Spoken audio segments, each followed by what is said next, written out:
You're watching the Ryan SIlverfield Show, presented by AutoZone. The Tigers are back on track as they win the reincarnation of the battle for the bones. We'll recap the game against UAB, sit down with the leader of this year's defense, Simeon Blair, and look ahead to a trip to the Lone Star State against North Texas. It's the Ryan SIlverfield Show. Let's go. The game is on. The Ryan SIlverfield Show is presented by AutoZone. When you've got car trouble, you want help from number one. So if you've got a battery problem, head to AutoZone, America's #1 battery destination. Get in the zone, AutoZone. And by Conway Services, the official HVAC partner of Tiger Athletics. Chick-fil-A, we didn't invent chicken, just the chicken sandwich. RJ Young, technology solutions that power your business. Tennessee Lottery, turning dollars into dreams. The Rack of Ribs is back in Memphis. The Tigers win the Battle of the Bones in Birmingham. Hi, everybody. I'm Dave Woloshin. And I'm Doc Holliday. Let's take a look at the highlights. The battle for the bones is back, and so is that glorious trophy. Memphis trying to bring the Rack of Ribs back to the 901, but early going, the Memphis defense was getting burnt. First minute of the game, UAB backup Harrison Barker connects with Tajon Palmer, 32-yard score. Tigers go down 8-0 very fast, but not to worry. They had the immediate answer. Their first drive, Brandon Thomas gets a push into the end zone. First score of the year for him. It's an 8-7 game. Blazers respond by going on a 14-play, 78-yard drive. Jermaine Brown Jr. goes right up the middle for the 3-yard score. Home team back up 14-7. Like I said, defense optional in the early going for both teams. Next Tiger possession, Seth Hennigan to Brendan Doyle in the flat. His first catch, first touchdown as a Tiger. Just like that, we're tied at 14. Later in the second, Malik Feaster keeping cool under pressure. Deflects it, stays with it, and he's got reservations for 6 on his mind. 36 yards on the pick 6 for the Jacksonville State transfer. First Memphis lead of the day, 21-14. Now 24-21 Tigers in the third quarter. Big swing right here. Simeon Blair, what more needs to be said? Jumps the route. Actually his first career interception. Big return sets Memphis up inside the UAB 10. Tiger defense had 4 takeaways in the game. The very next play, Blake Watson back after leaving the Tulane game early and back doing what he does best, scoring touchdowns. 8-yard tutty, 140 scrimmage yards in the game for him. Memphis makes it a 2-score game, 31-21. End of the third, Hennigan finds another one of his tight ends, Anthony Lanphier from 4 yards out for his first score of the year, 38-21 U of M. And one more for good measure. Tigers deliver the dagger late in the fourth with a 15-play drive. Thomas seals it with another score, his second of the game. Tigers pitch a 24-0 shutout in the second half. They're bringing the Ribs back to Memphis where they rightfully belong. 45-21 victors. They improved to 5-2 on the year. Now let's hear from Coach Silverfield. Obviously, offensively did some decent things in the first half, but found a way to get more explosives in the second. And then defensively, just a porous, awful first half. Missed tackles, missed assignments, bad execution. About as bad as it could have gone for us defensively in the first half, it did. And then we were able to find a way. Coach, college football is all about planning. I know you probably have been looking at North Texas since summer, or maybe even before that. How do you develop sort of your game plan?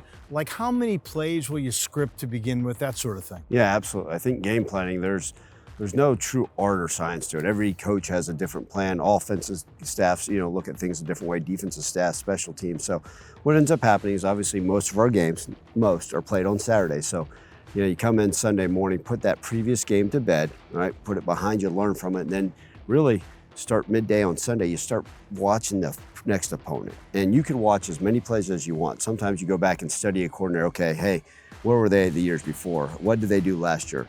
But mostly you look at the most recent 5 games and what they're doing, right? It gives you a sample size that's pretty conducive of what you may see versus that opponent. And then like as an offensive coach, you may start studying things by formation. Okay, what did Team X do versus this opponent? Let's use North Texas, for example. Okay, the lineup, what did Rice do versus them in this formation? Okay, how did they attack them? Okay, maybe that matches with something we can do.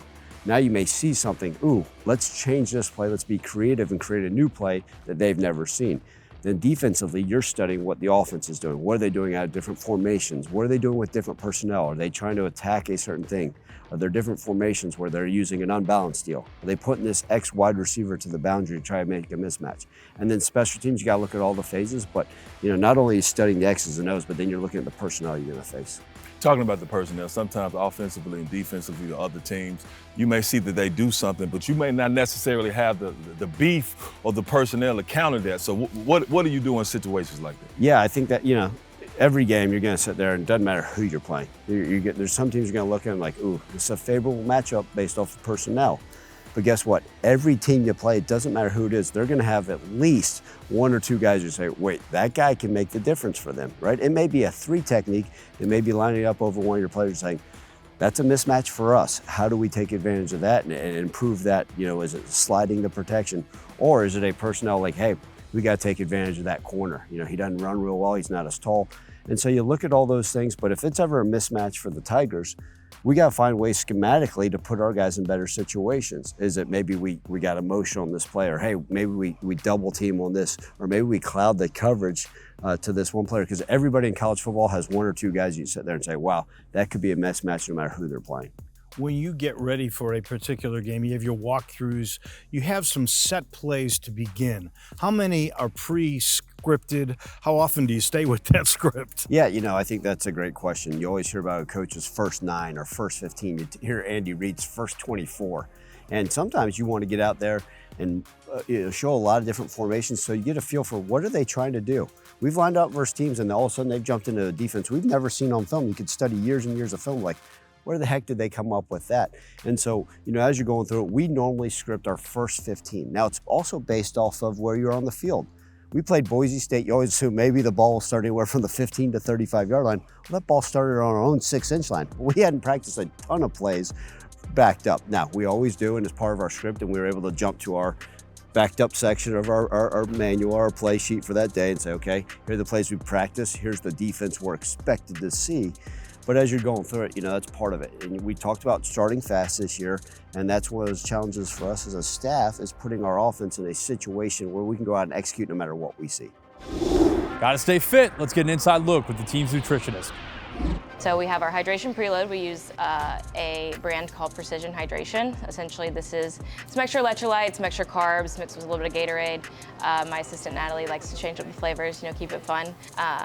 We roll down that cart with our hydration preload, as well as a variety of different hydration supplements. Just really prepping these guys for that 4 p.m. practice. All right, we got mini Gatorades out here, variety of different flavors. The hot commodity is going to be over here, which is our popsicles. These are Pedialyte popsicles. So they have a variety of different electrolytes, just a little pick-me-up in the middle of practice.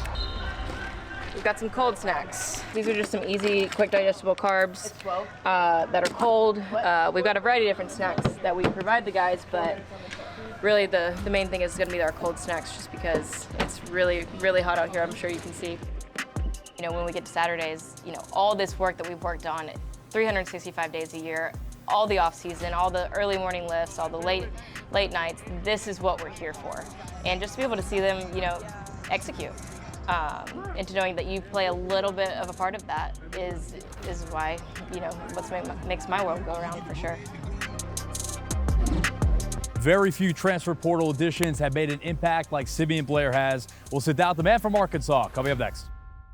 You're watching The Ryan SIlverfield Show, presented by AutoZone. Welcome back to The Ryan SIlverfield Show. The Tigers hit a home run in the transfer portal when they landed Simeon Blair from Arkansas. From the player, the person, and the leader, they couldn't ask for anything more. Football runs in Simeon's blood. His dad, Stanley, was also a defensive back who had a pretty good career himself. He actually played in the NFL. He played college football, went to the Canadian Football League for a couple years, and then ended up playing in the NFL for a couple years. So what's that like, having a dad that played professional football and could pass so much of his knowledge down to you? It's really great because even now to this day, he still give me tips and pointers on what to look for because the game don't change that much. There's still the same techniques, the same way you play. So it's really great to have somebody that's so knowledgeable about what I'm going through right now at this moment. Before Simeon was a defensive back, his primary position was on the other side of the ball. What type of quarterback were you? I like to throw the ball, but I was mobile as well. But I was only going to run if I had to. I always had some good receivers, so I like to hit them in space. He switched solely to DB to increase his chances of getting on the field at the next level. Growing up in Pine Bluff, Arkansas, he had some small school offers coming out of high school, but he opted to roll the dice and go to Fayetteville to walk on with the Razorbacks. It was more of me taking a chance, knowing, really just betting on my abilities, betting on how hard I was going to be able to work to earn a scholarship. So they gave me that opportunity, and I really took it without question because I knew how hard I was willing to work to get to the point that I wanted to be. So it was a hard decision, but also I knew what I was made of, and I knew how my parents and my family had trained me to be. So I knew I was going to be able to do it and come out on top. How long did it take you to get on scholarship? It took me 2 years at Arkansas, yeah. That's a long time. Yeah. Do you remember the moment when you found out you were on scholarship? Yeah, it was actually right before the first game of my third year there. So I earned it like a week before we played our first game at Georgia, and I actually started that game. So that was a great experience. What did it mean for you as an Arkansas kid? Obviously, I know that in that state, the Razorbacks are everything. Yeah, to play for them. I mean, it was a blessing because there is like the NFL because, you know, that's the biggest level it gets at Arkansas. So I feel like it was truly a blessing to be out there and be able to compete really for a few years out there and compete against some of the best talent. To be named the captain there. Yes, sir. What type of significance does that take on? Well, it just takes on the role of responsibility, you know. It taught me how to be a leader, how to sometimes get the best out of people, even though they might not want you to get the best out of them, whether that causes y'all to fall out for a second and build that relationship stronger later. It just taught me how to be a leader and how to lead people differently, whether that's, because everybody's not motivated the same way. You gotta find ways to motivate different people in different ways. The decision to enter the portal, walk me through that.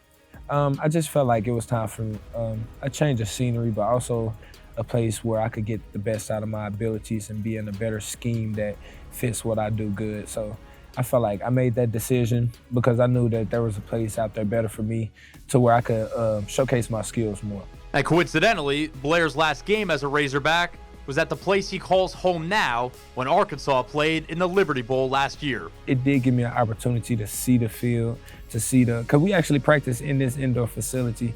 So it was outside snowing and we was in here in the heated. So I feel like it definitely gave me a chance to see the facilities, and I actually loved it.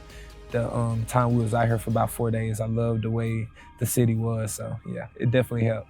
So you get here and before you even play a game, you're named a captain, which I think obviously speaks to how you treat people and how you carry yourself in the facility. What did that mean to you? It really meant everything because I came here and I really kept my head down and really tried to work, not really talk too much, but really just try to work just to show everybody that I'm about the work first before I get to speaking, because people are to see the action first. And that way you can prove yourself to everybody else, and that way they'll be wanting to follow you when you do speak.